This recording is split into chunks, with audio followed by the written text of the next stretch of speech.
Welcome to Healthcare du Jour, where we dish up and digest the latest in healthcare. For the next 30 minutes, sit back as we bring you insight, commentary, and discussion on trending topics to the table, all expertly served up by our host and his guests. Healthcare du Jour is brought to you by Carium, the telehealth platform enabling healthcare's digital transformation, helping you care for people within the fabric of their daily lives. Now here's your host, Matt Fisher. Welcome back, and thank you for joining as we dive into the hottest topics in healthcare. I'm your host, Matt Fisher. On the menu today is Derek Baird, President North America at Sensyne Health. Derek, welcome to the show. Yeah, thanks, Matt. Great to be here. So what I always like to do before getting into the main part of the conversation is give my guests a chance to provide more of an introduction in terms of who they are and what they do. So Derek, the floor is yours. Great. Well, I guess I'm now in the category of a digital health veteran. So I have been doing this long before it was fashionable. Which it seems like it's certainly become the last few years. So, I was supposed to be either a record label executive or an investment banker, and I was happily derailed a couple decades ago while still in college in Seattle. I took an internship for an ambulatory EMR vendor way back in the day. We were doing DOS to Windows conversions, just to give you some sense of the time period.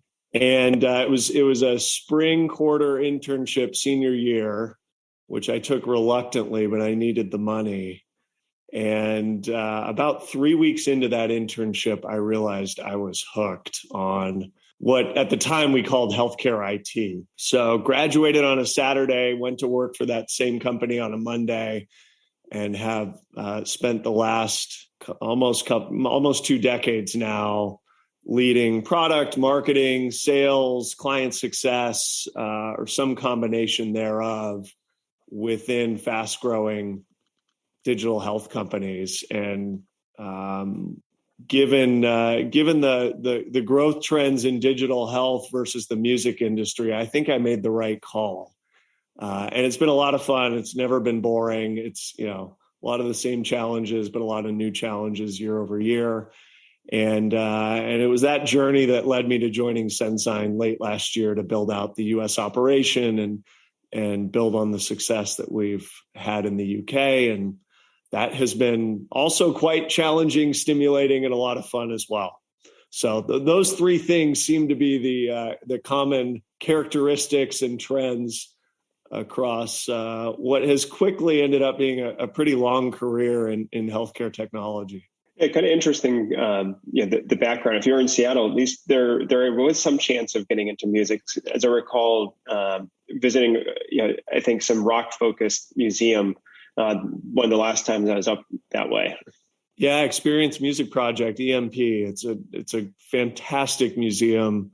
Great place to just kill 10 hours if you're me, maybe 2 hours for the normal person. And yeah, we used to go to shows there, and it's if you're in Seattle again, it's worth a repeat visit because they're changing out the exhibits and the experiences pretty regularly.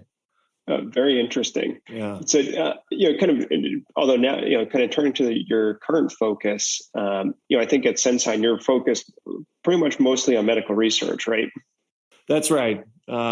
Which is a broad term, so I can maybe tell you a little bit more about what that means within the four walls of Sensyne. But the headline is, our reason for existence is to use, sophisticated machine learning techniques or clinical AI, as we call it, to unlock insights and make new discoveries from data, and to do that in support of medical research. Both research to support life sciences clients, so biotech and pharma firms, and solutions in research to support direct patient care within, in the UK, hospital trusts, and of course here in the US, health systems. So yeah, under that heading of research, there's two big markets there that are keeping us quite busy. And actually, I'll take you up on that offer to kind of break it down a little bit more, because I suspect when most people hear medical research, they are thinking probably more in the line of like drug development or as has been in the news so much over the past year plus, vaccine development.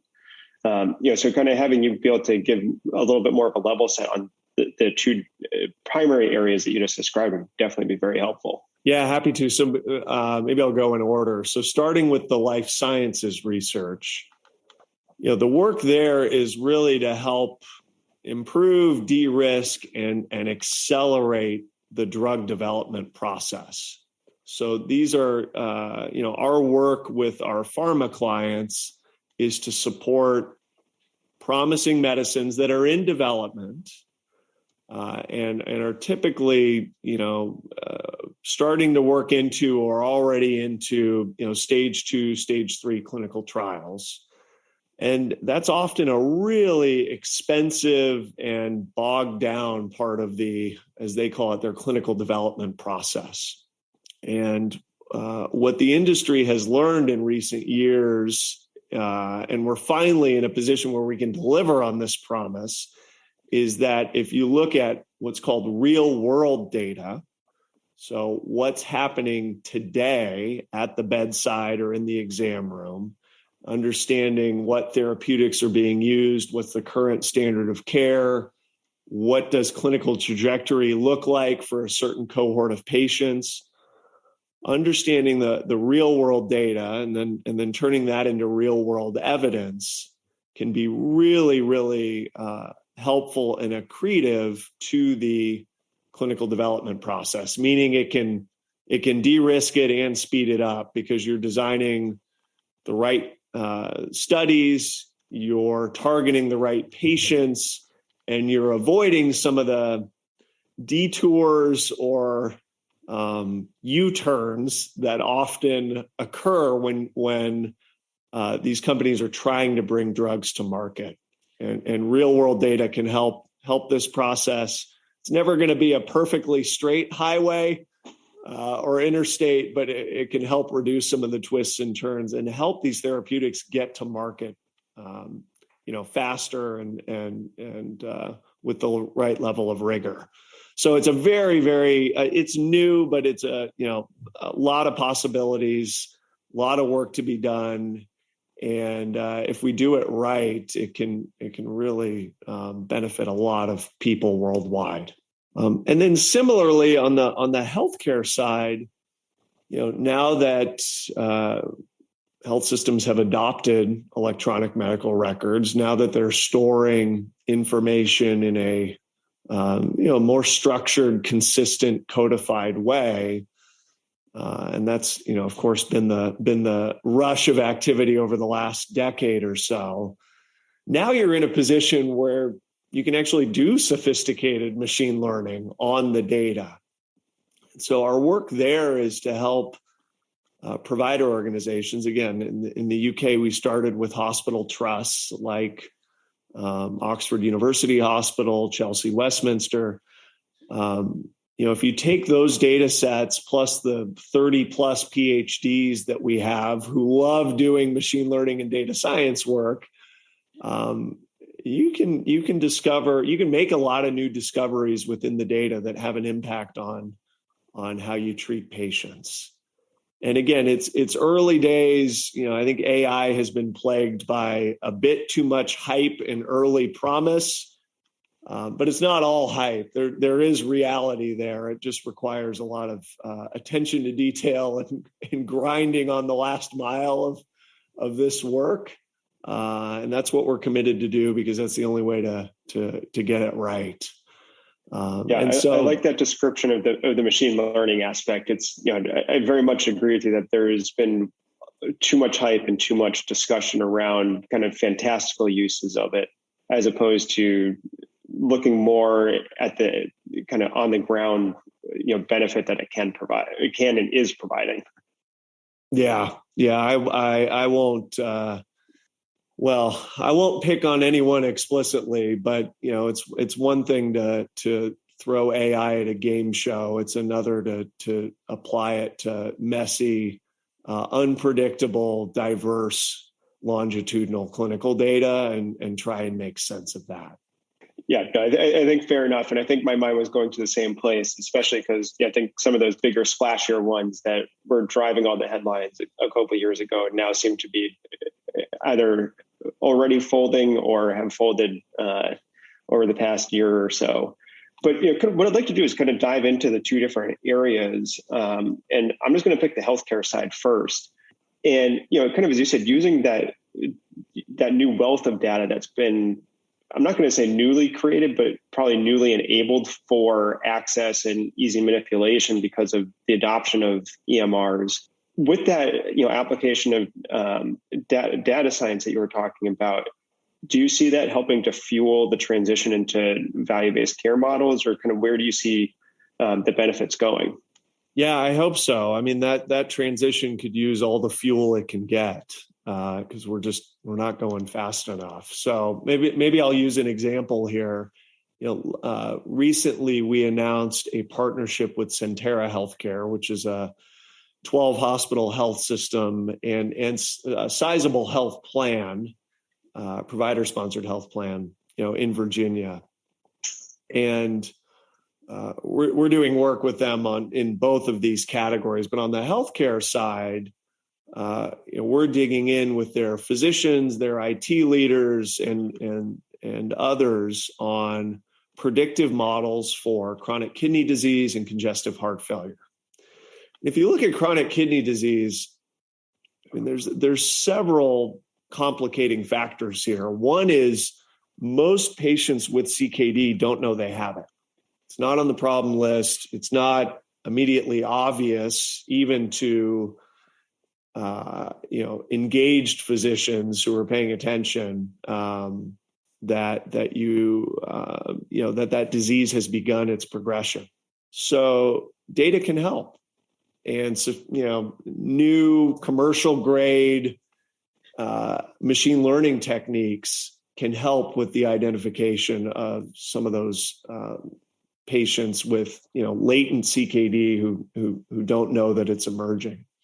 And then similarly, while everybody's been talking about predictive models and risk stratification for quite a while, no one has cracked the code on, okay, even for patients who do have a confirmed case of CKD on the problem list, and we have an idea of where they are in that disease progression and which stage they're in, there's still a lot of room for improvement in terms of stratifying them, understanding who's most likely to, unfortunately take a left turn with their disease trajectory, and intervening sooner rather than later, because the intervention at the right time for the right patient can make a real market impact here. And if this all sounds like things we've been talking about in diabetes, heart failure, COPD, et cetera, for a long time, yeah, trust your instincts. We have, but until we had the data in place and some of these new, novel, advanced AI techniques, that's why there's still room for improvement. And we think the ceiling has been raised, and there's a lot more opportunity to do this faster, better, and smarter. And that's what folks like Sentara want to work with us on. Yeah, and I think that's a great observation. And kind of, it's, as you're saying, we've heard some of these concepts with other diseases or other illnesses. And once you start peeling it back and being able to really crunch the data and analyze it, you can probably spot similar trends or ability to get in front of a particular condition before it worsens or becomes really difficult to manage. Because there's always going to be some type of progression, and there's always an opportunity to have a timely intervention or a proactive intervention that's just going to kind of really go to that focus of keeping people healthier in the first place, as opposed to just restoring health. Exactly. I mean, we are, I think, if you had to sum it up in one word, what our machine learning experts are great at, it is prediction. And if you can do that for these areas like CKD and CHF, it can make a real difference, because you're like you said, you're getting in front of these issues sooner, when you can still course correct and have a real impact. No, I think that's very powerful. And for those of you just joining, I'm talking with Derek Baird from Sensyne Health. We've been talking about a level setting of different types of medical research, and in particular, honing in on the healthcare side, helping in terms of helping delivery. But kind of what I'd like to do now is, kind of building off of that last point of, you said that the researchers that you're working with can really use the data to help identify issues and spot issues. How does that apply on the life sciences side, which was the other primary avenue of medical research that you described earlier? Kind of what does the work look like in that regard? Yeah, thankfully that prediction superpower comes in handy for our biopharma work as well. And so, the art here for those companies, and where real world data can be a key part of the solution, is, again, understanding, all right, if I'm developing a therapeutic for, let's say a certain form of lung cancer, I need to really understand the cohorts of patients under that pretty broad diagnosis.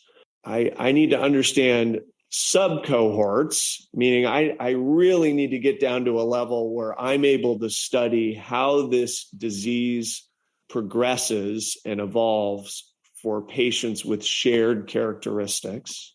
And I need to be able to model out, where that transition is from well to sick, or sick to sicker. And I need to be able to model out what the general trajectory looks like and the baseline is for those patients today. And that's really complicated and hard to do for two reasons. One is, again, you need the data with enough patients so that you can do the modeling and the analysis. And that often requires, digging through messy EHR data, because while the EHRs are now pervasive and much of the data are structured, a lot of it is still a little bit inconsistent and full of surprises and idiosyncrasies. And then secondly, to really get those predictive models right, to be able to understand the disease progression, that does require,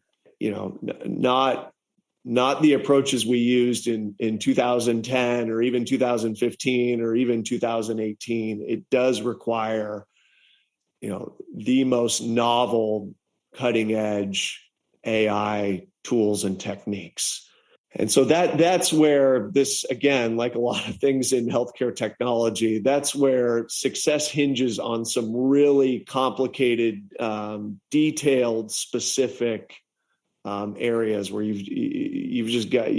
either stick the landing or you fall down, and that's why we exist, and why we've supported a whole host of life sciences companies who need help on those two big things, if I could oversimplify it. So then how does that lead into, helping with the development of the pharmaceutical? I think, as you said, understanding the issue and the problems that you're trying to address, I guess what I'm trying to understand is, how does that then translate into the development of the actual product? Or does it help inform whether the product is working in the intended or expected way?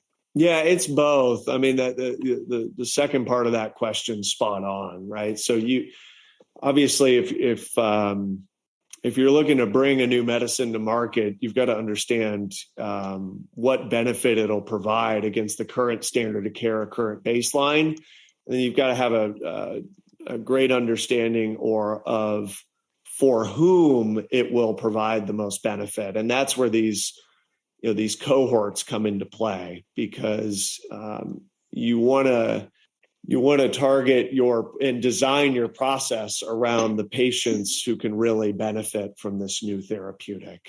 And again, it's hard. You're maybe not completely wandering in the dark, but it's pretty dim lighting in that clinical development process if you don't have access to the real world evidence, which tells you A, what's happening today, and B, what you're aiming for and where the target should be. Yeah, no, and that definitely makes sense because, as you said, when you're developing something, you probably have an end goal in mind, or an end result in mind from how you want that to work. But until you actually put it into someone's body, you have no real way of truly predicting. It's kind of really the basis for why you have all the different stages you have to go through just to get FDA approval, because it's you're trying to ensure there's both efficacy and safety at each stage, and it's you can only do so much at each stage before you can have a true understanding of whether that therapeutic is doing what you thought it would or not. Exactly. And some of that you've got to design for. Much of that you need to design for before you get started with the trial. And if you don't do that, then that's where the detours and U-turns can occur. And that's actually an interesting point. So, as you said, you want to do some of these, or hopefully I'm understanding this correctly, but I think you said you want to do some of these analyses so it helps inform the design of the trial. So if that's accurate, could you maybe explain that a little bit more? Yeah, I mean, the obvious and easy example is, if you're planning for a trial and you want to show great results and improvements versus, again, the status quo or other competitive therapeutics that are already in market. If you set that trial up with the wrong population of patients and either take a scattershot approach or you're too broad with your cohort definition, that's going to be a problem when you look at the results on the other side. And those results, ideally you want to analyze against a baseline, which is what's happening today. And so that's where some of this, if you're in the eighth inning of the ball game, it may be too late. Some of this you've got to plan for in the pregame before it begins. Some of it you can work through and course correct as you go. But again, this is back to less expensive, more efficient, more effective clinical development process. And so getting some of this right from the start certainly helps with those three goals. Yeah, no, and I think kind of, as you said, re-emphasizing those three goals is definitely important, because it seems to be the name of the game across many segments of healthcare, no matter what what level or aim you're considering. But kind of one question that maybe those listening might be having is, you keep talking about real world data. So what type of data are you working with, and how does that tie into privacy considerations? Just thinking about what often drives headlines, and not always in a positive manner, when you have like tech companies partnering with systems and getting access to the data, and then the general public assuming that that's just going to be strip mined for purposes outside of healthcare. And I highly suspect that is absolutely not where you are. Yeah. We aim to be as far on the other end of the spectrum as what you just said as possible. So, maybe one clarifying comment. When I talk about our real world data, it is clinical data sourced directly from the provider organizations. There are other types of real world data, including claims data and patient reported outcomes. But if you're trying to do what we're doing, which is sophisticated analyses of clinical progression, you need clinical data to do that. So now, okay, wow, you're talking about clinical data. It certainly deserves the question that you just raised, which is, well, how are you putting the right protections and the right governance around the data? So, our approach at Sensyne is, if you check out our website, you will see some pretty strong statements about us taking an ethical approach to data sharing. And that means, and a transparent approach. So that means several things. One is, maybe starting with transparency, we're not getting at these data sets through side doors or back doors into the health system. or by buying data, on from other brokers. Our approach is to partner with health systems and say, hey, we're hoping there might be a partnership here where you entrust us with your clinical data. And here are the purposes and the research purposes in our plans and how we intend to use the data. And we're very transparent about it. It's always in service of research. And that gives health systems comfort, because it isn't this, oh, we're going to negotiate secondary data use rights and we're going to have access to the data forever and just trust us that we're only going to do good stuff with it. Those models, they do exist. They obviously exist all over the place outside of healthcare. And it's one thing if it's my boring browser history, but it's another thing if it's patient records. And so we think healthcare merits a very, very different approach. It's got to be transparent. It's got to be research driven.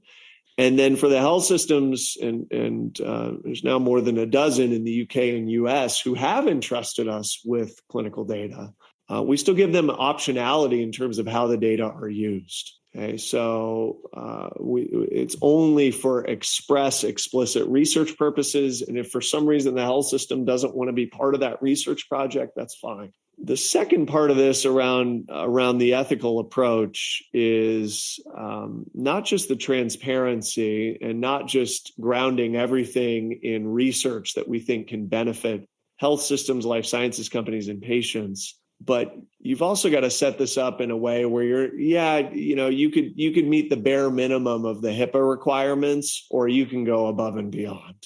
And, things like asking our partners to de-identify the data at the source so that PHI isn't coming to us directly from the start. That's just one example of where we're adding in additional protections above and beyond what's absolutely required and regulated. I think starting in the UK under the heading of GDPR and doing this with the NHS, essentially the government from the start, that was, I'm sure it was in some ways painful at the time, but I think it set us up to take a really conservative, buttoned up approach to how we do this that has served us really well as we've come to the US, because it's given our partners here, some comfort and confidence in our model that they don't have in other approaches. So on the spectrum of big tech and blanket secondary use or Trojan horse software that gathers the data, again, we want to be as far away from that as possible and really transparent, above board, and clear on what we're doing with the data. Yeah, no, and that level setting I think is very important, especially going back to the overall aim, which is, as you kept saying, is to create better efficiency, better outcomes, and just improve the results. And I think, unfortunately, that's a great way to be able to lead the conversation, because believe it or not, we're already out of time. I want to thank my guest, Derek Baird, for a great conversation today. Yeah, thanks, Matt. Time flies, man. I enjoyed it. Thanks for having me. And thank you to everyone listening. Keep the dialogue going and connect with me at #HCDEJURE. I'm Matt Fisher. Until next time.